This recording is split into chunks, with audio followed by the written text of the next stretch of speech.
मन से वो व्यक्ति ये देखता है कि यहाँ भी भगवान है, यहाँ भी भगवान है, यहाँ भी भगवान है, मतलब जब अन्न आया तो भी व्यक्ति को क्या लग रहा है कि ये अन्न क्या है, ब्रह्म ही है।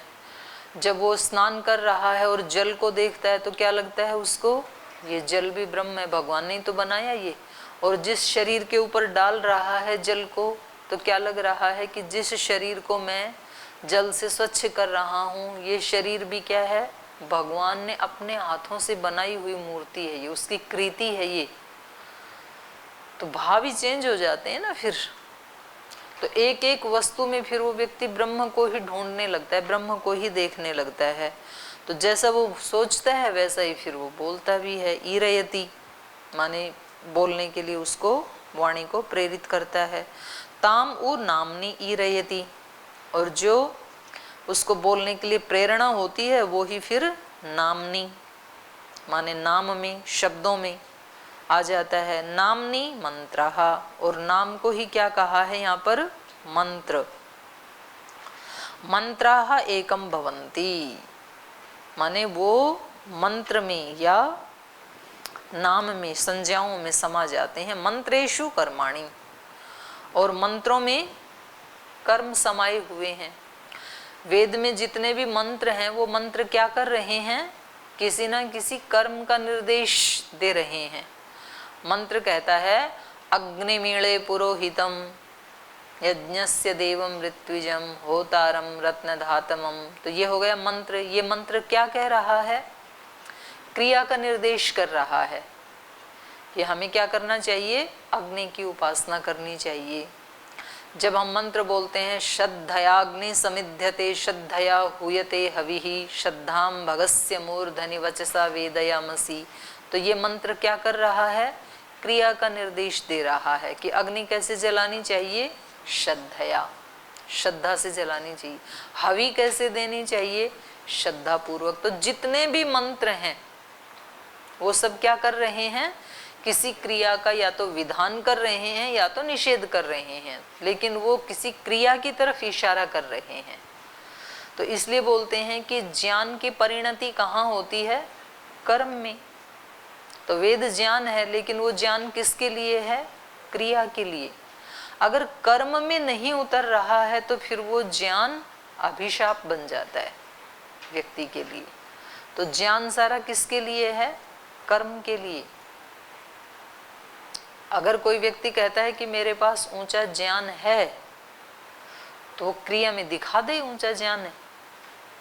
यदि उसकी क्रिया में नहीं उतर रहा है तो जमाना नहीं मानेगा कि उसके पास ऊंचा ज्ञान है। कोई चीज श्रद्धेय स्वामी जी महाराज जी बोलते थे कि भाई दिखा दे, बोल मत। कोई व्यक्ति कहता है जी मैं तो ऐसा हूं, मैं तो बहुत अच्छा हूं और मेरे मन में तो कोई बुरा भाव आता ही नहीं है, तो बोले भाई दिखा दे।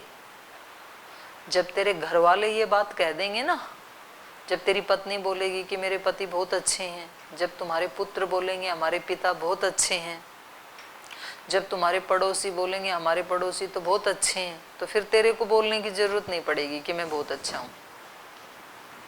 तो जो हम हैं वो कहाँ, उसका अभिव्यक्ति कहाँ होती है, कर्म में।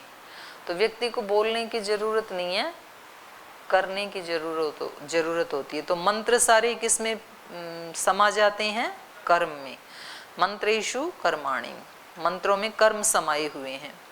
तानि ह वा एतानि संकल्पै कायनानि संकल्पात्मकानि संकल्पे प्रतिष्ठितानि संक्लिप्त्याम द्यावा पृथ्वी संकल्पेताम वायुश्च आकाशं च संकल्पन्ताम आपश्च तेजश्च तेषां संक्लिप्ते ही वर्षं संकल्पते वर्षस्य संक्लिप्त्या अन्नं संकल्पते अन्नस्य संक्लिप्त्यै प्राणाः संकल्पन्ते प्राणानां संक्लिप्त्यै मंत्राः संकल्पन्ते मंत्राणां संक्लिप्त्यै कर्मणि संकल्पन्ते कर्मणां संक्लिप्त्यै लोकः संकल्पते लोकस्य संक्लिप्त्यै सर्वं संकल्पते स एष संकल्प संकल्पम उपास्व इति। बड़ी व्यवहारिक बात कही है ऋषि ने। बहुत ही सुंदर कहा है। ये कह रहे हैं तानी है वही एतानी, ये जो मंत्र हैं माने नाम से लेकर के मन तक, तानी मतलब पीछे के जो चारों हैं, तानी है वही एतानी संकल्प एकायनानी, ये संकल्प में आकर के आश्रय पाते हैं। हमारा कर्म, हमारी वाणी, हमारा विचार, मन, ये संकल्प में आश्रय पाते हैं। जैसा संकल्प वैसा मन, जैसा मन वैसी वाणी, जैसी वाणी वैसा व्यवहार आचरण। तो इसलिए ये सब संकल्प में आकर के एकायनानी, एकमात्र आधार वाले, एकमात्र आश्रय वाले होते हैं। संकल्पात्मकानी, संकल्प के स्वरूप वाले ही होते हैं ये सारे। जैसा संकल्प है ना वैसा ही स्वरूप हमारी क्रियाओं का, वाणी का, व्यवहार का होता है। तो कई बार जब ऐसे देखा जाता है ना कि जिस व्यक्ति की इंटेंशन अच्छी नहीं, संकल्प अच्छा नहीं है किसी के प्रति, तो भले ही वो व्यक्ति एक शब्द भी बोलता नहीं है, लेकिन उस व्यक्ति के पास बैठने से कुछ अनकंफर्ट फील होता है। कई बार बाहर से देखने में वो व्यक्ति कभी साधु सन्यासी भी हो सकते हैं, कभी कोई बड़े राजनेता भी, कोई प्रतिष्ठित व्यक्ति भी, कोई विद्वान भी, लेकिन उनके पास बैठने में ना मन को कंफर्ट नहीं लगता है, अनकंफर्ट लगता है। और कभी कभी कोई व्यक्ति विद्वान तो नहीं है, बिल्कुल एक सामान्य कोई कार्य करने वाले हैं, लेकिन उनके पास बैठना बहुत अच्छा लगता है। ऐसा क्यों होता है? क्योंकि उस व्यक्ति के अंदर जो संकल्प और जो चिंतन मनन चल रहा है ना, वो प्योर है, उसमें कोई अहंकार नहीं है, उसमें कोई जटिलता नहीं है, उसमें कोई कुटिलता नहीं है, उसमें कोई दिखावा नहीं है। इसलिए कभी किसी किसान के पास बैठ के भी बहुत अच्छा लगता है, कभी किसी ग्वाले के पास बैठ के भी अच्छा लगता है, कभी किसी लोहार के पास बैठ के अच्छा लगता है, कभी किसी विद्वान के पास बैठ के भी अनकंफर्ट लगता है। तो इसलिए ये कह रहे हैं कि संकल्पात्मकानी वस्तुएं कैसी होती हैं? संकल्प के स्वरूप वाली होती हैं। किसी व्यक्ति का व्यक्तित्व कैसा होगा? संकल्प के जैसा, उसके अंदर संकल्प क्या चल रहा है वैसा इसका व्यक्तित्व बनेगा। अगर किसी के पास बैठ करके आपको सुख की अनुभूति हो रही है तो आप समझ लेना कि उसके अंदर शिव संकल्प चल रहे हैं, उसका संकल्प बिल्कुल प्योर है। संकल्पे प्रतिष्ठितानि, तो ये संकल्प में सब प्रतिष्ठा को प्राप्त करते हैं, आश्रय को प्राप्त करते हैं। समक्लिप्ताम द्यावा पृथ्वी, और कभी कभी ऐसे भी होता है कि दूसरे व्यक्ति में तो संकल्प अच्छे ही चल रहे हैं, लेकिन हम उन अच्छे वाले संकल्प को रिसीव नहीं कर पा रहे हैं, तब भी व्यक्ति अनकंफर्ट होता है। ये ध्यान रखने की जरूरत है। अगर जैसे माता पिता के, फिर इसका कैसे हम निर्णय करें कि मेरे वाला संकल्प गड़बड़ है या उसके वाला गड़बड़ है? असहजता लग रही है तो इसका निर्णय कैसे करें कि इधर कोई फॉल्ट है या उधर है? इसकी पहचान मुख्य रूप से ऐसे हो सकती है कि आप ये सोचेंगे कि मैं तो बिल्कुल ठीक ही हूँ, दूसरा गलत है, तो आप उससे थोड़ा अलग होने की कोशिश करेंगे। लेकिन अलग होकर के भी कोई चीज एक ऐसी है आपके अंदर जो आपको बार बार उधर ही ले जाती है। फिर जैसे बच्चा, माँ जब उसको डांटती है या उसका कोई दोष दिखाती है तो बच्चे को क्या लगता है? अनकंफर्ट लगता है। तो माँ से दूर जाना चाहता है, वो माँ के पास नहीं आना चाहता है, क्योंकि माँ उसको डांट रही है, उसके दोष दिखा रही है। लेकिन वो ज़्यादा दूर नहीं रह सकता है, थोड़ी देर में फिर उसको पता लगे कि माँ तो ये शहर छोड़ के चली गई, तो बच्चा रोने लगता है। वो कहता है मुझे मेरी माँ के पास ही ले चलो। तो अभी तो तू दूर भाग रहा था, अभी क्यों जाना चाह रहा है? क्योंकि माँ के संकल्प में कोई त्रुटि नहीं थी, इसकी अंडरस्टैंडिंग में कोई त्रुटि थी। तो अंदर से जो चेतना है वो वहीं ले जाना चाहती है। तो कभी कभी ऐसे हो जाता है कि गुरु जी से दूर चले जाते हैं, लेकिन फिर ज़्यादा देर दूर रह नहीं सकते हैं, फिर लौट के बुद्धू घर को आए, तो घूम फिर के इधर उधर फिर वापस आ जाते हैं। तो माता पिता की तो पहले इंटेंशन, गुरुजनों की इंटेंशन ऐसी हो, फिर स्वीकार कर लेते हैं, ठीक है भाई आ गया ना तू, अभी घूम फिर के आ गया, कोई बात नहीं, अब फिर लग जाए। तो ये कह रहे हैं ये संकल्पों की महिमा है। संकल्पे प्रतिष्ठितानि संक्लिप्ताम द्यावा पृथ्वी, कह रहे हैं ये द्युलोक और पृथ्वीलोक क्या हैं, संकल्प से रचे हैं भगवान ने। संकल्पेताम वायु च आकाशम च, ये जो इतना सुंदर काम कर रहे हैं, वायु, आकाश, द्युलोक, पृथ्वीलोक, ये सब क्या हैं, किसी महान चेतना का महान संकल्प है ये। आप सोचें जब सृष्टि बनी होगी तो कैसे कैसे, मतलब भगवान ने इतनी बड़ी विशाल पृथ्वी की रचना कैसे की होगी, इतनी अथाह जल राशि कैसे रचा होगा सृष्टि के आदि में, और कैसे इतनी भारी भरकम पृथ्वी को इतनी फास्ट घूमने वाली, इतनी गति उसकी धुरी कैसे बनाई होगी, कितना जटिल है ये। तो मतलब सिर चकराने लगता है उसकी सृष्टि को, स्थूल सृष्टि को देख करके, इसके अंदर जो सूक्ष्म है उसकी तो बात ही छोड़ दीजिए। तो ये कह रहे हैं संकल्पेताम वायु च आकाशम च संकल्पयतः आप च तेज च, संकल्प के आश्रित ही हैं ये पंचभूत, चाहे वो जल है, तेज है, वायु है, आकाश है।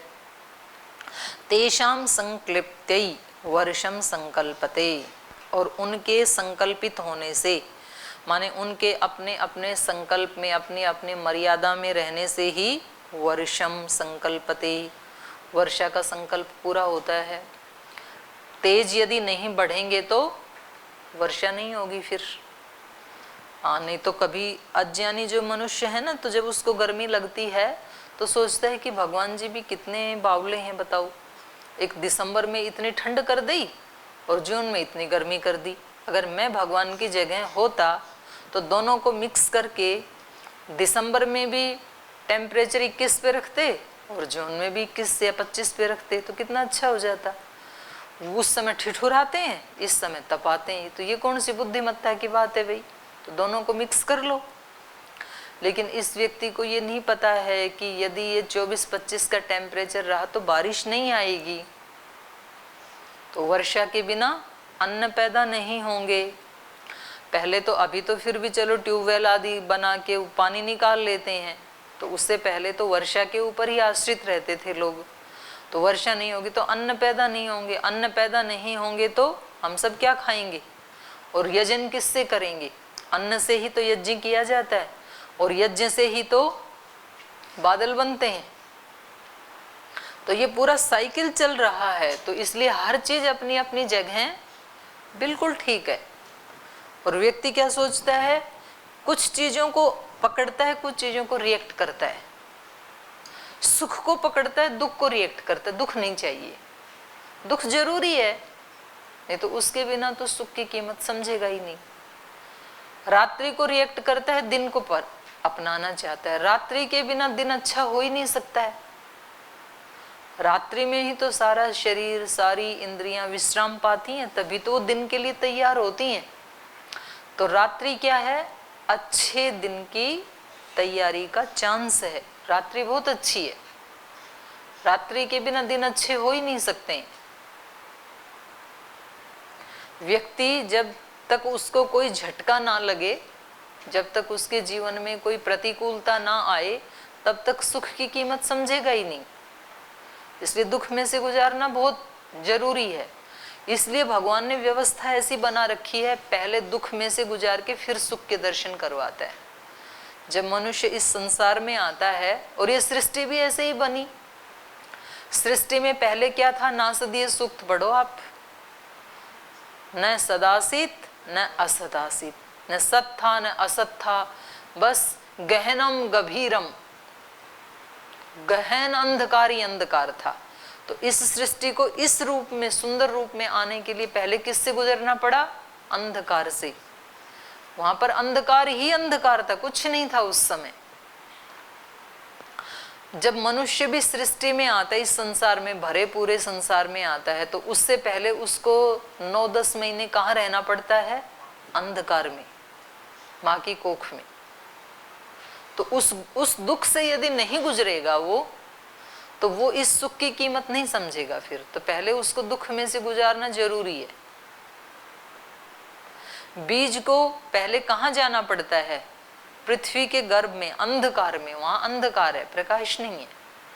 वहां से गुजरेगा तब वो अपनी सारी शक्तियों को अभिव्यक्त कर पाएगा।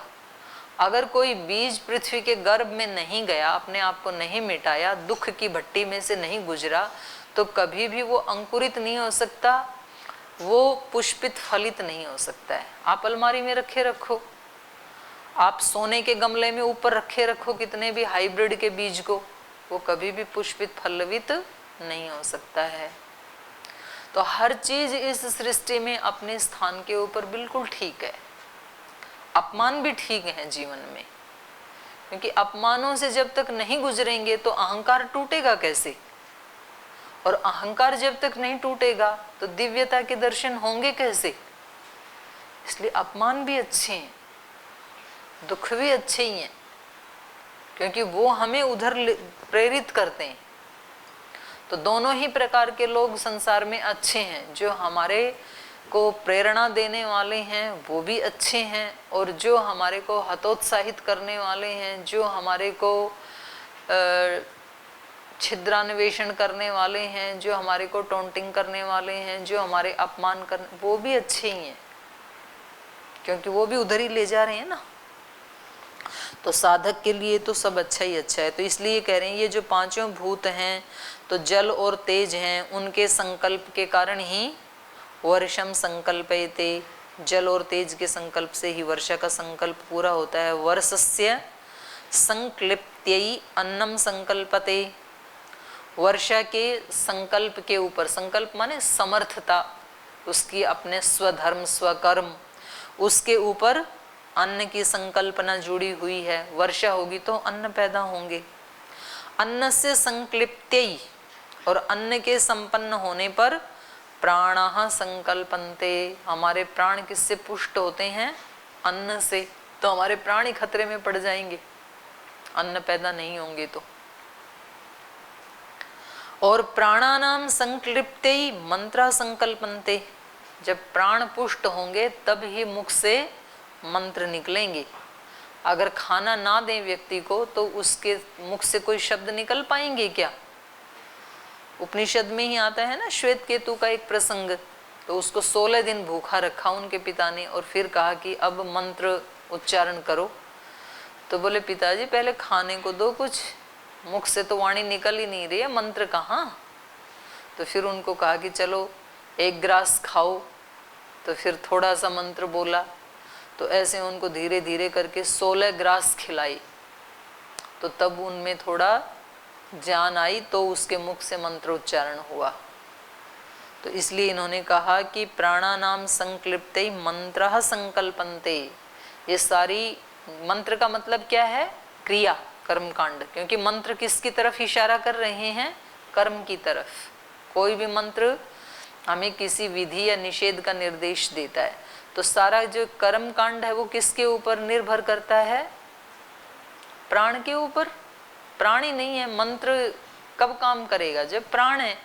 प्राण नहीं है तो कोई क्रिया करेगा क्या? शरीर कुछ नहीं करेगा। इसीलिए उसको उठा के जला देते हैं। मतलब वो ही शरीर है तो उसको रखते क्यों नहीं है? बोले अब इसका रख के करें क्या? ये कुछ काम तो करेगा नहीं। अब शरीर वही है बिल्कुल, आँख नाक कान हाथ पैर उंगलियां नाखून सब वो के वही हैं, लेकिन बस एक चीज निकल गई। क्या निकल गई? प्राण। प्राण है तो ये शरीर बड़ा कीमती है।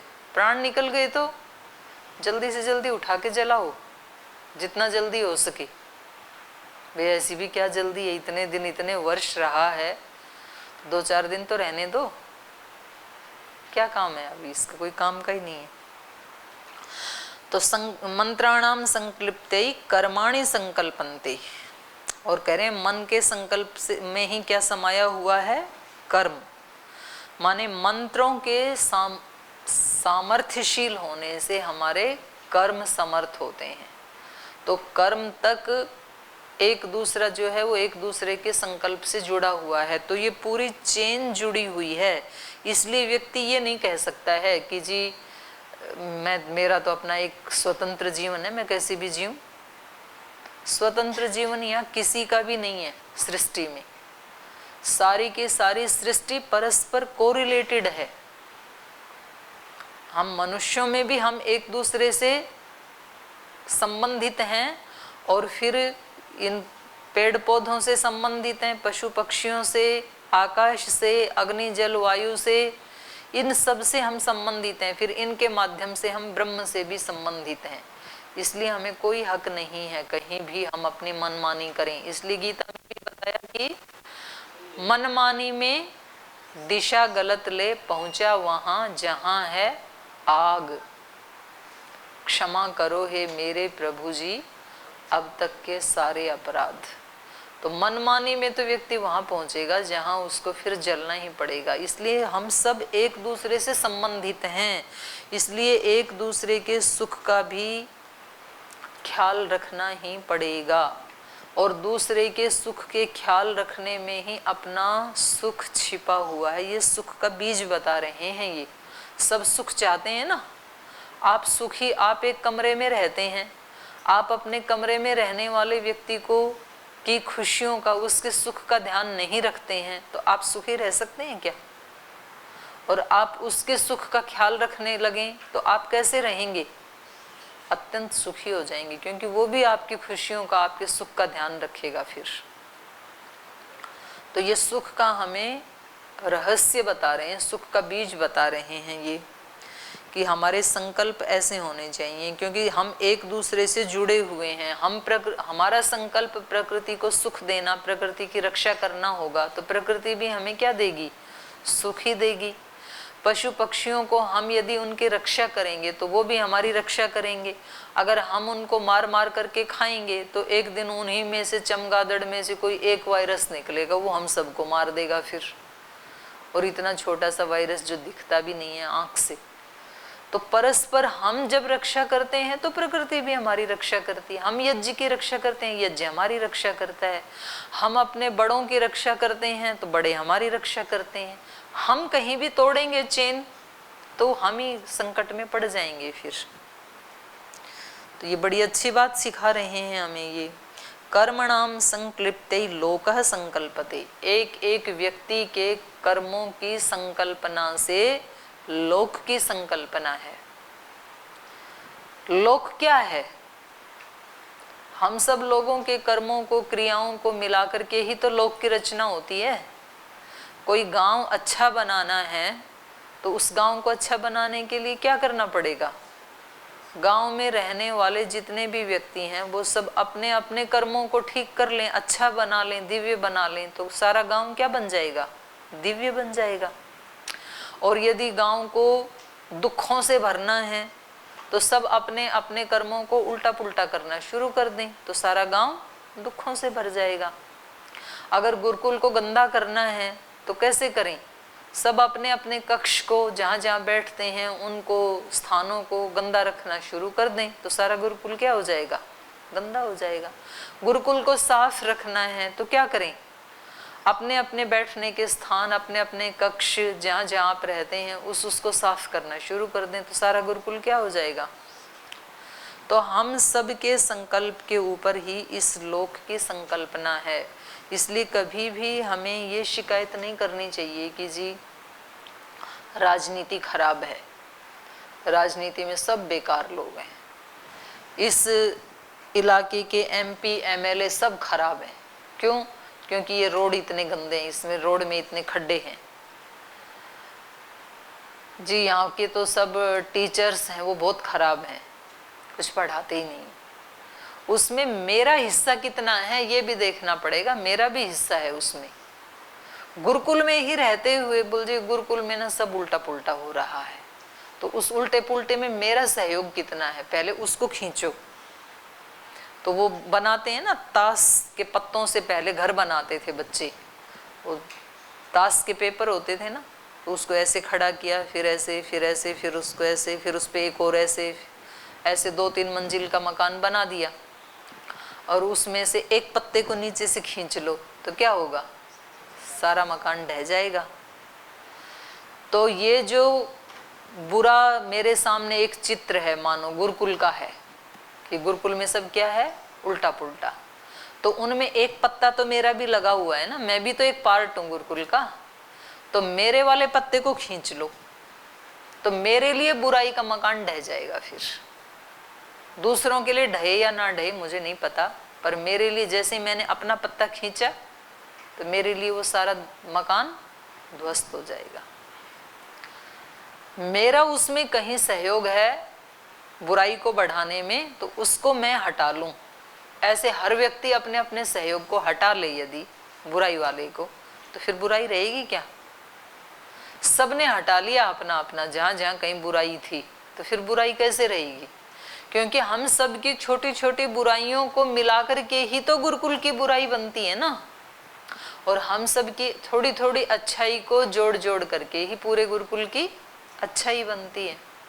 तो इसलिए इन्होंने कहा कि कर्माणाम संक्लिप्तै लोक संकल्पते, हम सब के कर्मों की संक्लिप्ति से, संपन्नता से लोक संकल्पते, ये लोक, ये संसार, ये सृष्टि संकल्पमय होती है। लोकस्य संक्लिप्तै सर्वम संकल्पते, और इन लोकों की संकल्पना से, लोकों के सामर्थ्यशील होने से सर्वम संकल्पते, सब लोगों को मिला करके ही ये ब्रह्मांड बनता है, तो सब कुछ अच्छा बन जाएगा। स एष संकल्प संकल्पकम उपास्व, इसलिए सुख के मूल में कहाँ तक पहुंचे? संकल्प पे। संकल्प की उपासना कर, तू अपने संकल्प को ठीक कर, उसके बाद जो होगा वो सब अच्छा ही होगा। माने सब अपने अपने संकल्प को यदि ठीक कर लें तो सबके विचार ठीक, सबके विचार ठीक तो वाणी ठीक, वाणी ठीक तो कर्म ठीक, कर्म ठीक तो सबके अपने अपने कर्म यदि ठीक हैं तो कहीं किसी का क्लेश नहीं है। सृष्टि में कहाँ क्लेश है? वायु अपना काम कर रही है, पृथ्वी अपना कर रही है, सूर्य अपना कर रहा है, सब अपने अपने काम में लगे, जल अपना काम कर रहे हैं, आकाश अपने काम में लगा हुआ है, तो बड़ा स्मूथली चल रहा है सब कुछ।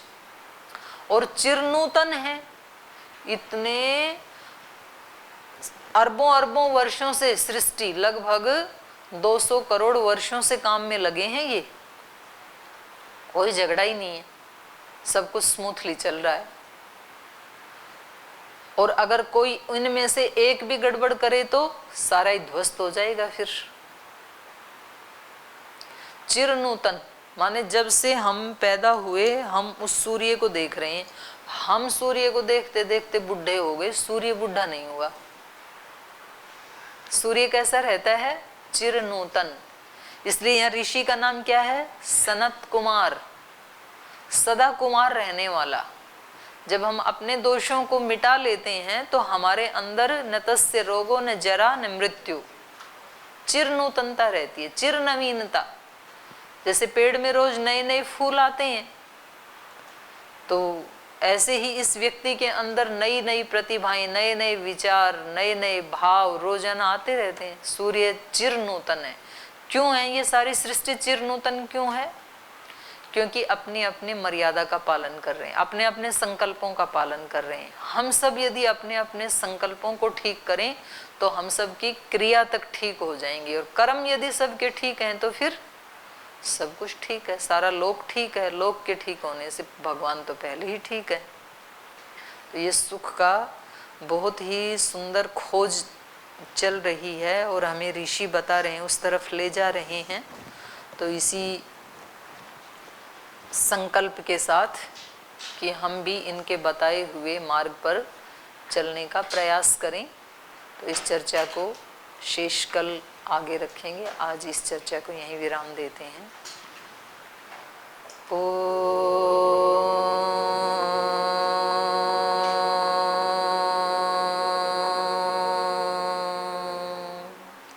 शांति शांति शांति।